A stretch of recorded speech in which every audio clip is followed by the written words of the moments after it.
I. El siglo XVIII, expulsión de los jesuitas. Las Malvinas. El virreinato. Al morir Carlos II sin descendencia, se ciñó la corona Felipe V, que era duque de Anjou y pertenecía a la dinastía de los Borbones, de la cual no saldrían buenos reyes para España. Su ascensión al trono dio lugar a la Guerra de Sucesión, 1702 a 1713, que concluiría con el Tratado de Utrecht, muy desfavorable a los españoles. En virtud del mismo, Portugal obtiene la colonia del Sacramento, e Inglaterra, además de quedarse con Gibraltar, logra ventajas comerciales que tendrían fuerte influencia en el Río de la Plata.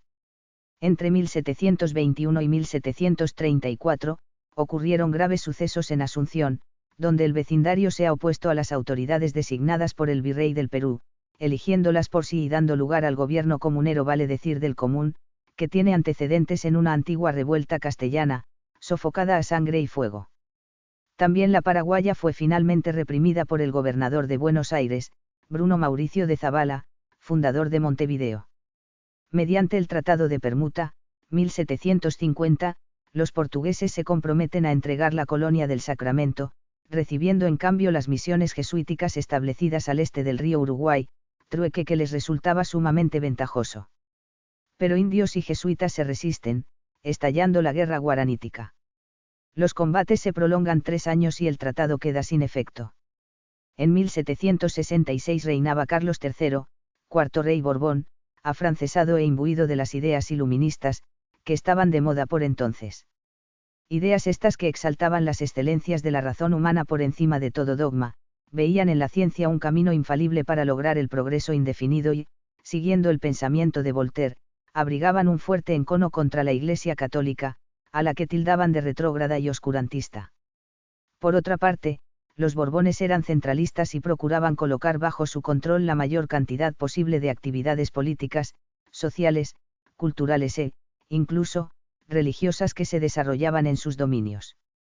Es natural, entonces, que recelaran de los jesuitas, ya que ellos, además de contar en sus filas con figuras de gran relieve intelectual adversas al modo de pensar en boga, poseían un apreciable poder temporal, el cual se manifestaba aquí de manera patente, en las numerosas y florecientes reducciones que regían, habiendo conseguido triunfar en la reciente guerra guaranítica, durante cuyo transcurso sus milicias se enfrentaron eficazmente a las tropas portuguesas y españolas, hasta hacer fracasar el Tratado de Permuta. El 27 de febrero de 1767, Carlos III firma un decreto por el que despoja de sus bienes a la Compañía de Jesús. Gobernaba Buenos Aires Francisco de Paula Bucareli, a quien se encomienda su cumplimiento, que importaba expulsar de estos territorios a los jesuitas. Bucareli actúa rápidamente y, a lo largo del mes de julio, se apodera de los colegios pertenecientes a la orden, remitiendo a España los religiosos que enseñaban en esos establecimientos y que no se resistieron. Para ocupar las reducciones, reunió en Buenos Aires a sus caciques y regidores, agasajándolos y procurando ganar su buena disposición. Tampoco resistieron en esta oportunidad los jesuitas y el cuidado de aquellas notables obras suyas fue confiado a otras órdenes religiosas, que fracasaron en la empresa. Al poco tiempo, las un día prósperas reducciones estaban sumidas en la anarquía y fueron cayendo en el mayor de los abandonos. Hoy nos admiramos ante sus ruinas, rescatadas de la selva que terminó por invadirlas, voraz. En algún momento de esta narración, mencionamos que el holandés Evaldo de Weert dio su nombre a unas islas que llamó Sebaldinas, limitándose a avistarlas sin desembarcar en ellas. Fue el 31 de enero de 1764 cuando el francés Antonio de Bougainville tomó posesión de tales islas a nombre de Luis XV y, siendo natural del puerto de Saint-Malo, las bautizó Malouines. Fundó allí, asimismo, la ciudad de Port Louis. Enterada España del asunto, elevó una formal protesta que Francia admitió, procediendo a restituir el archipiélago. En 1767, viajó hasta él una flota en que viajaban Bougainville y Felipe Ruiz Puente, nombrado gobernador de las islas por Bucareli. El 1 de abril, se arrió la bandera francesa y se izó la española en Port Louis, que pasó a llamarse Puerto Soledad. A todo esto, entre la toma de posesión realizada por Bougainville en 1764 y la devolución concretada en 1767, ocurrió un hecho inesperado. El inglés John Byron llegó al lugar y, suponiéndolo abandonado, fundó Port Egmont. Tal fundación fue realizada en el islote de la Trinidad, Sauders para los británicos, al norte de la Gran Malvina, sin tener conocimiento de la existencia de Port Louis, con el que los ingleses toparon más tarde. Al saber de la presencia inglesa, España vuelve a protestar, pero Gran Bretaña pone condiciones para concluir con la usurpación. De modo que se imparten órdenes a Bucareli y este envía al sur una escuadrilla, al mando del capitán Juan Ignacio de Madariaga, que expulsa a los intrusos luego de un breve enfrentamiento. La expedición hiere el honor inglés, exigiendo el rey Jorge III una reparación a Carlos III. Y se arriba a una solución típicamente diplomática, que España devuelva simbólicamente Port Egmont a Inglaterra, con la condición de que ésta se retire luego de allí, por su propia voluntad. Así se hace y, aunque a regañadientes, los súbditos británicos cumplen su parte y abandonan las Malvinas, el 20 de mayo de 1774. A partir de ese momento, España señorea sin discusión sobre el archipiélago, sucediéndose 11 gobernadores insulares hasta la formación de nuestra primera junta, en mayo de 1810. Administrativamente, las Malvinas dependían de Buenos Aires. Hacia el siglo XVII, ya había hecho su aparición en las llanuras del Río de la Plata y en las que se extendían al sur del Brasil un personaje característico, el gaucho, que en portugués llamaron Gauderio. Hombre libre, de a caballo, diestro en las tareas rurales, manejaba el lazo y las boleadoras, habiendo aprendido de los indios el uso de estas. Anduvo errante al principio, solitario y sin querencia. Más tarde, peón de estancia o dueño de algunos animales, tuvo rancho y familia.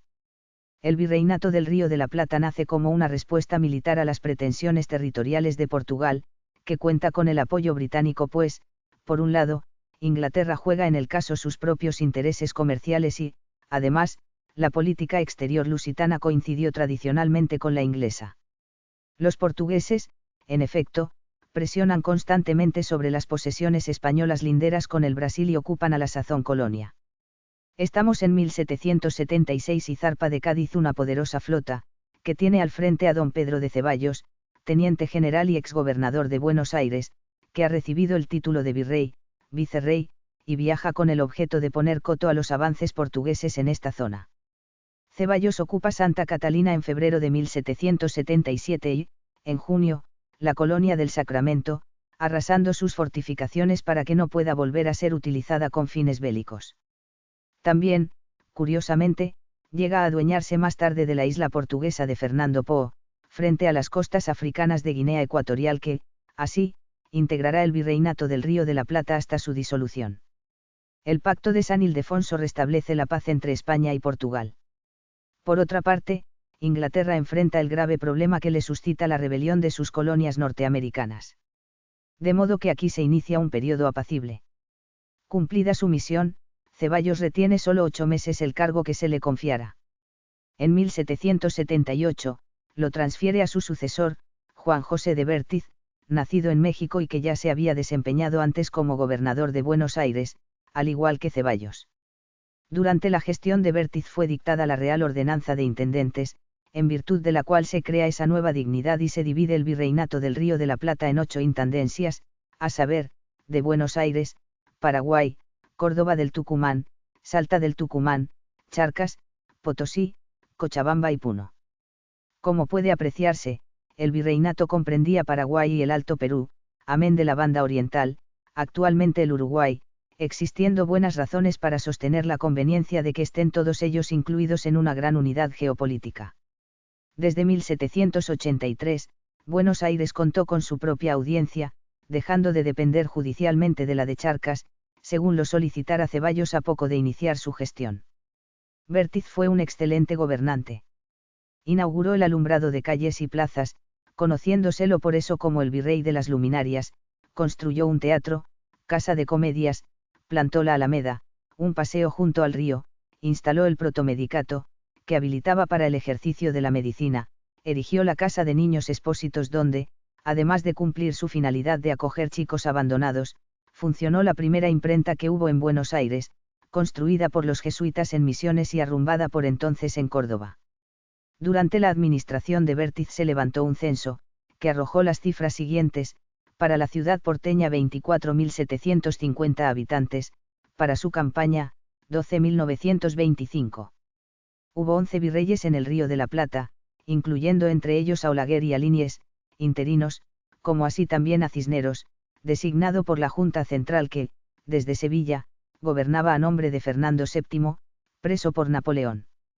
Se excluye en cambio a Ruiz Huidobro, nombrado por otra junta que, contemporáneamente, se había formado en Galicia, también a Elío, ya que nunca llegó a hacer pie en Buenos Aires con ese título.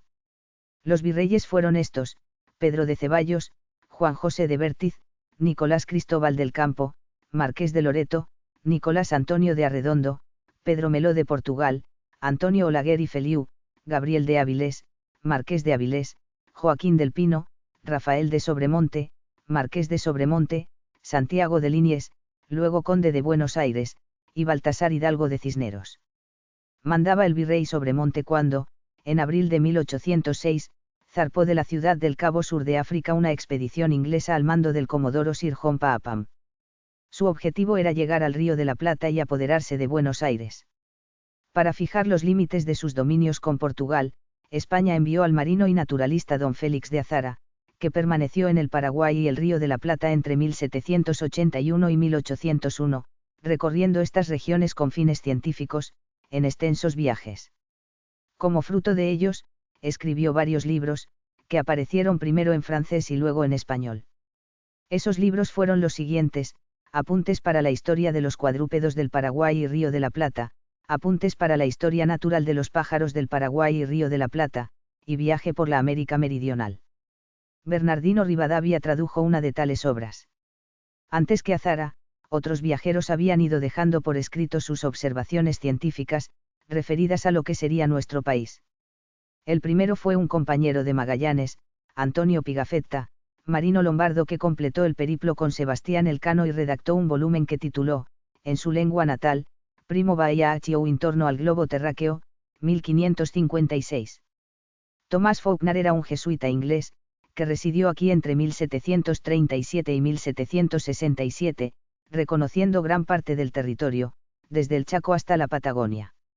Es autor de A Description of Patagonia and the Joining Parts of South America, 1774.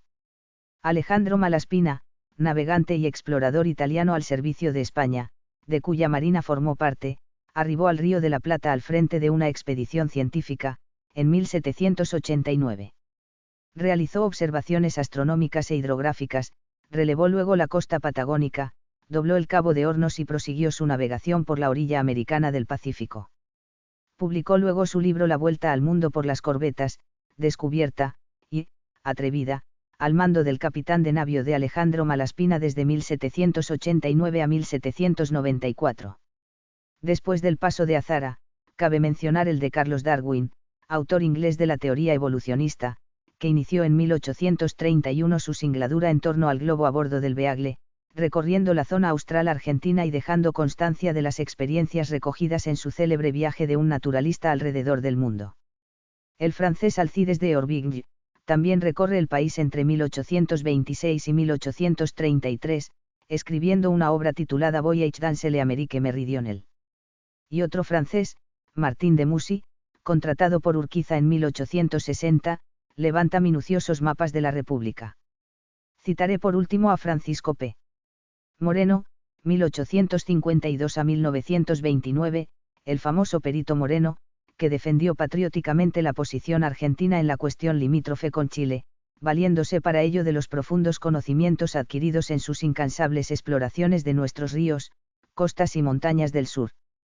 Son algunas de sus obras: Apuntes sobre las tierras patagónicas, Viaje a la Patagonia Austral, Viaje a la Patagonia Septentrional, Resto de un antiguo continente hoy sumergido, El origen del hombre americano.